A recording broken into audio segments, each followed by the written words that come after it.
चित्त हे सगळ्या गोष्टीला कारण आहे. सगळ्या म्हणजे मन एव मनुष्याणाम कारणम बंध मोक्षयो. कारण मन एक दोन्ही गोष्टीला कारण आहे. कशाला? बंधाला सुद्धा आणि मोक्षाला सुद्धा. का? संसार चित्र जेत उमटे तो मनोरूप पटू फाटे. भक्ती केली की मन राहत नाही. मी नाही का?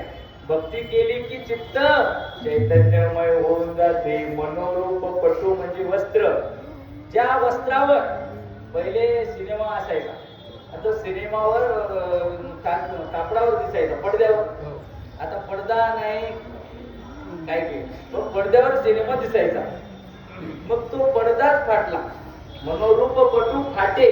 संसार चित्र जे तो उमटे तो मनोरूप पटू फाटे. महाराज म्हणतात, ज्ञानेश्वर महाराज म्हणतात, हे मन राहत नाही. भक्ती केली की मन राहत नाही.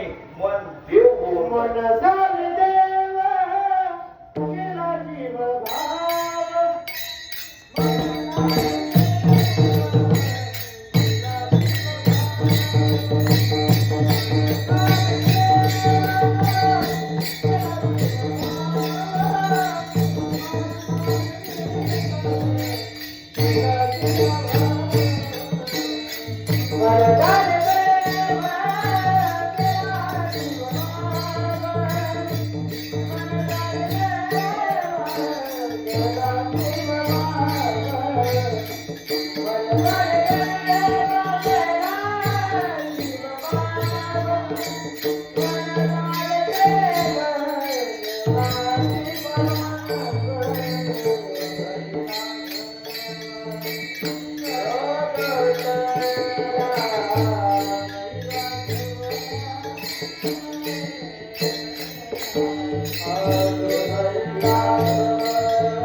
बाबा म्हणतात की आम्ही भक्ती केली की काय होते? मन राहत नाही. मन चित्ताचं चैतन्य होते. मन हे राम झाले.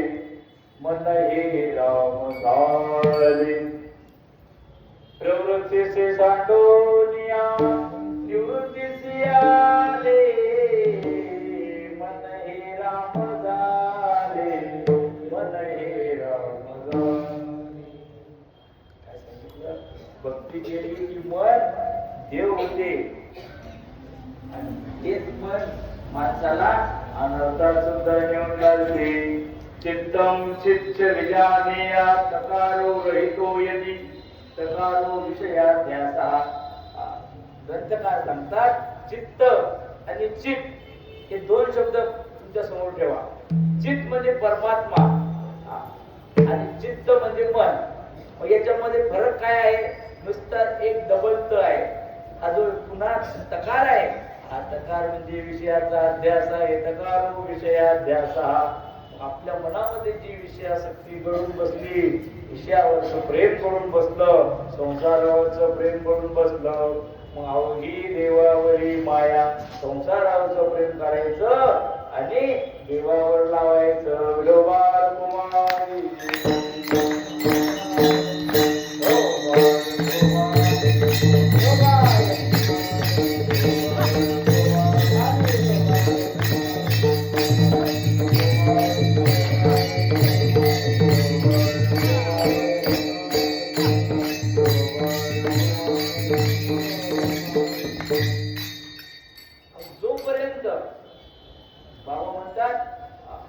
विषय विषय रूपानं दिसतात. अध्यास म्हणजे दिसणे, अध्यास म्हणजे भासणे. हा तकार प्रत्येकाच्या मनात जो विषयाबद्दल अध्यास आहे, सत्यता आहे, गोडी आहे. भाव म्हणतात की गोडी विषयाची गोडी टाकून दे आणि ही गोडी धारण कर. गोडी गोडी वाटत का नाही त्याच्यासाठी उदाहरण सांगतो.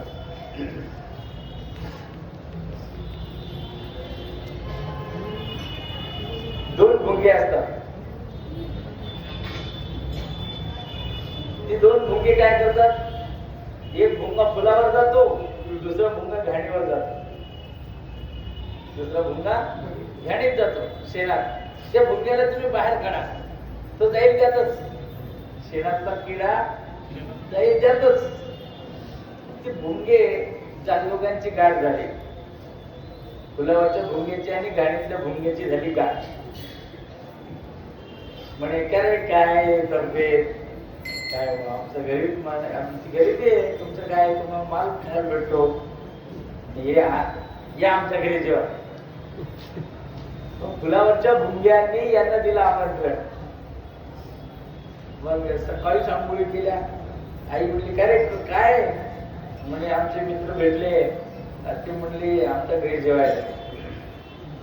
जेवायला तू भरपूर दूर आहे म्हणे. हो पण म्हणे काही खाऊन जा.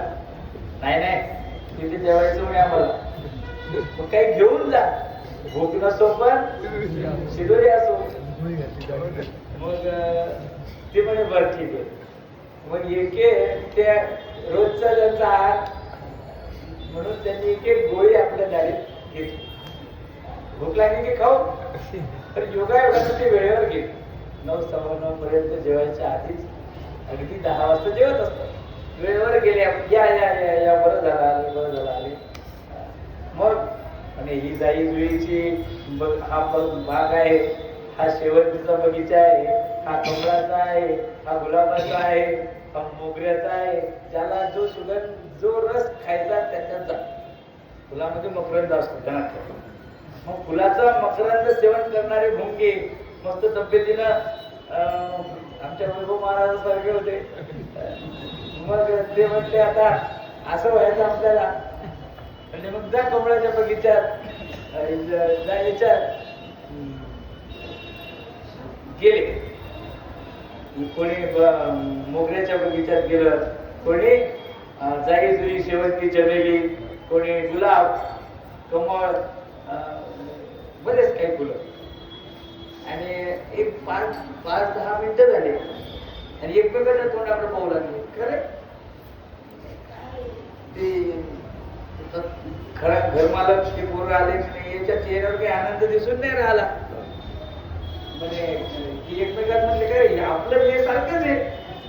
बाबा सांगतात बरं का, एकमेकात काय म्हणू लागले, आपल्या त्याच्यात काय फरक, इतके सोडून पेट्रोल गमवत आलो म्हणजे आपण, आपल्या त्याच्यात काय फरक आहे.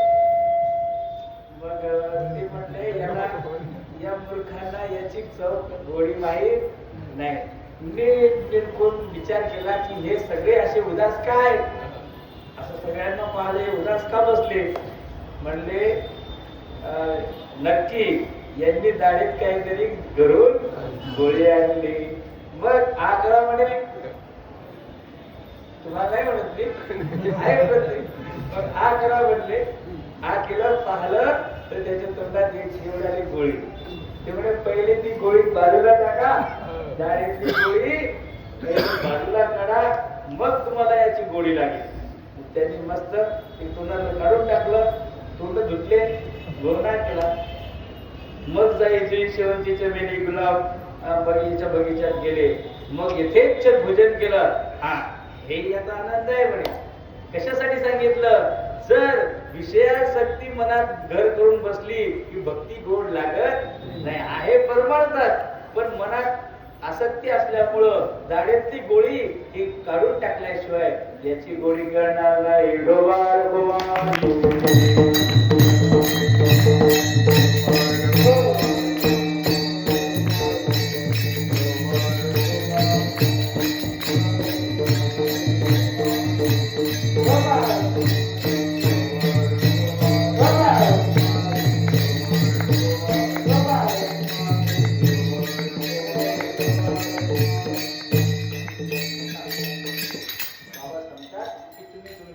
जीवनामध्ये परमात्म्यावर प्रेम करा. प्रेमाचा विषय हा परमात्मा आहे. मग चित्तामध्ये जे घडून बसलेले विषय आहेत हे विषय टाकून द्या. सांडारे संसार, सांडारे संसार, सांडारे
व्यर्थ मायेचा बाजार, या बिन नाही सुख ऐसा स्वानुभव देख विषकाता सुखी झाला. ऐसा नाही दिला भगवान म्हणे विषकाता कैसे रे पियुष. अगा विषाचे कांदे वाटून तयाचा रस काढून त्याला अमृत नाव ठेवलं, मग काय अमर होणार रे? ज्ञानेश्वर महाराज म्हणतात जैसे अमर होणे. विषयाच्या कांद्याचा रस काढून तो प्यायचा म्हणायचं मी अमर होतो. विषयासाठीचं विष मनामध्ये जे घडून बसलं म्हणतात विषयान विषवत त्याचे. कशासाठी? जर तुला कल्याण व्हावं वाटत असेल तर तुझं व्हावा हे देव घरी हा सुलभ उपाव. काय तुला जर देव व्हायचं असेल तर काय कर? भाव भक्ती बळयाळो विठ्ठल. लक्षात घ्या, भाव आणि भक्तीच्या योगानं तू भगवंताची आळवणी कर. त्या योगे काय होईल तर सर्व संसाराचा निराश होईल, विषयासक्तीचा निराश होईल. विषयासक्तीचा निराश झाला, चित्तातला विषयाचा मळ निघून गेला. ऐका थोडक्यात सांगतो. चित्तातलं विषयाचा मळ निघून गेला, चित्त शुद्ध झालं. शुद्ध झालेल्या चित्तामध्ये मग विचार नांदतो, ज्ञान टिकते. आणि मग ज्ञान टिकल्यानंतर शुद्ध अंतःकरणामध्ये परमात्म्याचा उदय होतो. तसा परमात्मा प्रगट होत नाही. प्रगटे हृदयाची मूर्ती भाव शुद्धी देखोनिया. तुमच्या हृदयामध्ये परमात्मा प्रगट व्हावा असेल तर काय करा?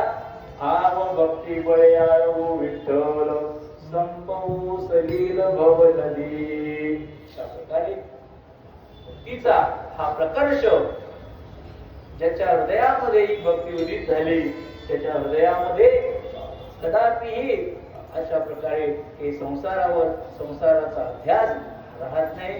तो अंगाने देव होतो, अंगाने देव झाला. मग बाबा म्हणतात की जो अंगाने देव झाला, सर्वांगाने देव झाला, जिथे देव राहतो तिथे या बाकीच्या गोष्टी राहू शकत नाही. तिथे परमात्मा वास करतो. त्या परमात्म्यासोबत आनंद आहे, परमात्म्यासोबत सुख आहे. म्हणून बाबा सांगतात तया बिन नाही सुख ऐसा स्वानुभव देव योगार कुमारी.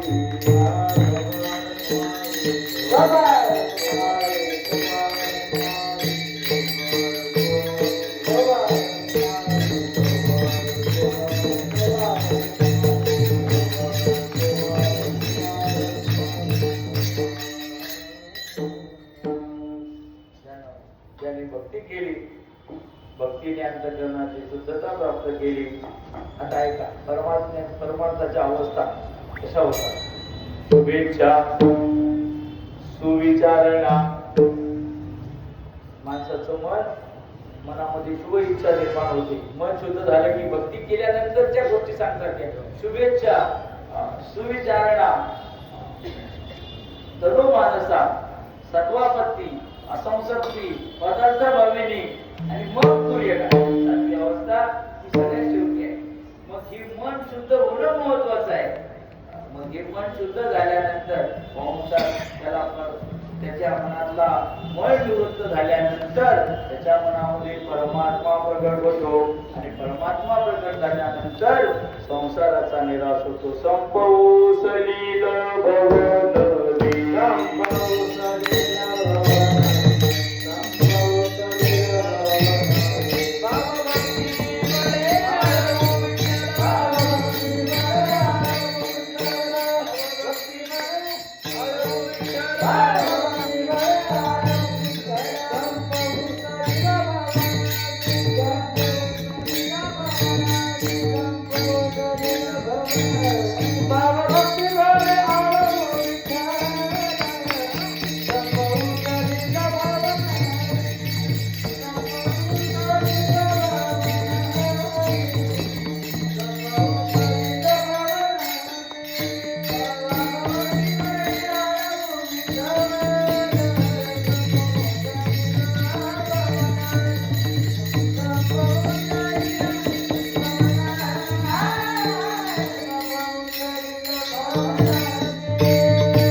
देव त्याला कसा हाताळला जातो उदाहरण सांगतो.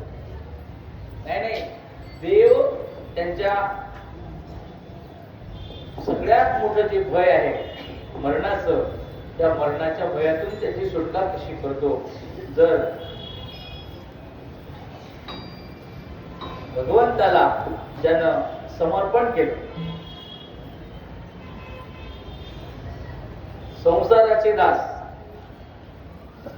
देवीदास आणि हरिदास, नीट आहे का? देवीदास, हरिदास, गुरुदास.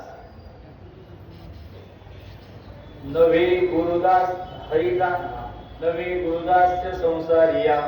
संसारी माणसाला गुरुसेवा वा हरिसेवा घडत नाही, कारण त्याचं मन येऊन जाऊन असते घरी. मग घरात मन असेल, संसारात मन असेल तर त्याला गुरुसेवा घडत नाही. काय व्हायचं? हरिदास व्हायचं, देवीदास व्हायचं. बाबा सांगतात, भानुदास महाराज, दास शब्दावर सांगत, भानुदास महाराज हे भगवंताला त्यांनी वाहून घेतले. भानुदास महाराज कर्नाटकामध्ये गेले.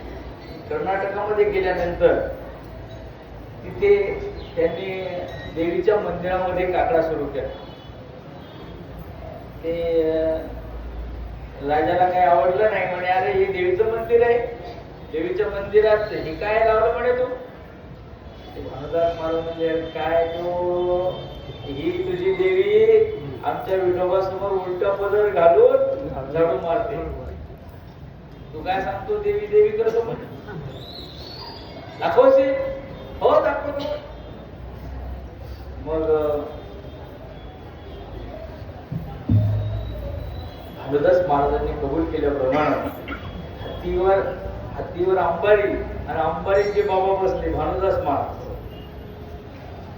आणि आणलं पंढरीला आणलं. त्या दगडी पुलावर मनात विचार केला की मी तर बोलून गेलो बाबा, पण मग आता कसं, देवा तूच पहा म्हणे. मग देवाने याच सगळं ऐकलं. दास भानुदास म्हणजे देवाचा दास झाल्यानंतर काय होतं पुढे फार मोठी गोष्ट आहे. सगळ्यात शेवटी तात्पर्य कळेल तुम्हाला. भानुदास महाराज देवाला आळवू लागले. देवाने काय केलं, यानं सांगितल्याप्रमाणे आमच्या पंढरीत चिंतामणीच्या सडका आहेत असं म्हटलं, सांगितलं तर राजाला कळायला पाहिजे चिंतामणीच्या सडका कशा असतात. चिंतामणीची सडक म्हणजे जी चिंता केली ती